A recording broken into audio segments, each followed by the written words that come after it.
Thank you, New Orleans Saints. And Jarvis is coming home. He's going to team up with the Honey Badger, the two LSU boys, going down to play for the hometown team.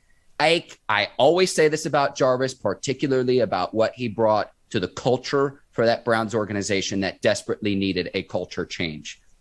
In Cleveland, OBJ was the sizzle, Jarvis was the steak. Ideally, you want both in a meal, but if I have to choose one, I'm taking the steak every single time. That to me has been Jarvis Landry. He puts up 1,000-yard seasons. He rarely gets hurt. He does get hurt, but he plays through injury. He rarely misses time. He's coming off a knee injury this past season, but I think he's going to get right for his hometown team. And again, thank you to the Saints for getting him out of the division, because now we don't have to deal with him twice a year as fans of the Pittsburgh Steelers. No, you took the words out of my mouth, and it was the availability part. Jarvis, other than last year, always been available. Even last year, he tried to play with a bum knee. Yep. But it's his attitude. He's a chain mover. He's a go-to guy. And that's exactly what Jameis is going to need on that side. And he's back on. Between him and Honey Badger, them boys went down the street to LSU, which is an hour away from New Orleans. Now they sitting right in New Orleans, and they playing for the New Orleans Saints. Well, what do you know? So both of them back home in the city. But Jarvis, man, he's always been available, and he's always had this toughness with him. And I think for the most part, in my mind, he's highly underrated. Mark, Jarvis don't get the recognition that he deserves and needs. Agreed. To be the man on the Miami team, which was okay at the time, but you became a Pro Bowl receiver. To be the man on the Cleveland Brown team, and we talking about some studs on the Cleveland Browns. Like the Cleveland Browns one of those slouch teams. We talking about Baker, we talking about Nick, we talking about Kareem Hunt. So you look at Kareem Hunt, you want to talk about a Pro Bowler in his early days. You talking about Nick, a Pro Bowl running back. You talking about David Njoku, a first round tight end. You want to talk about OBJ, a first round / Pro Bowler sizzle kind of guy, what you like to say. Like they had studs. But here go Jarvis.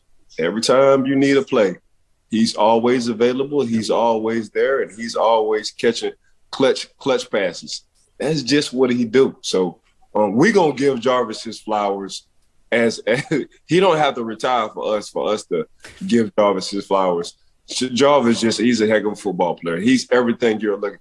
No off-season trouble, doesn't cause trouble in the locker room, sticks his head down and just does his work. That's what Jarvis Landry does.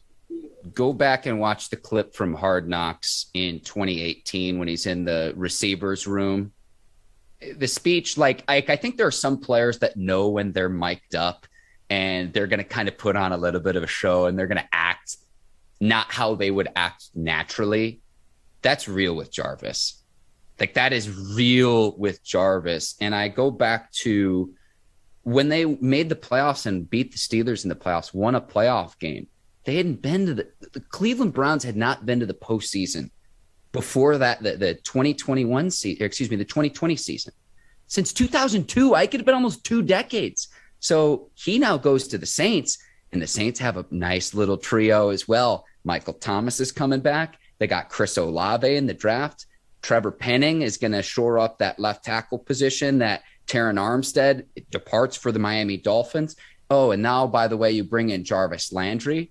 I mean, other than the Cincinnati Bengals, I think that the Saints now have a wide receiver trio that's as good as any in the league, Ike. And that's the caliber of player I think that they're bringing in with Jarvis Landry. And I'm going to be honest with you, too. I know he wanted to make his money, but I was surprised he stayed on the free agent market for as long as he did, because he plays in 16, 17 games nearly every season, puts up nearly 1,000 yards, and he's just a solid, better than a solid player. He's a Pro Bowl player. He's made 5 Pro Bowls in his career.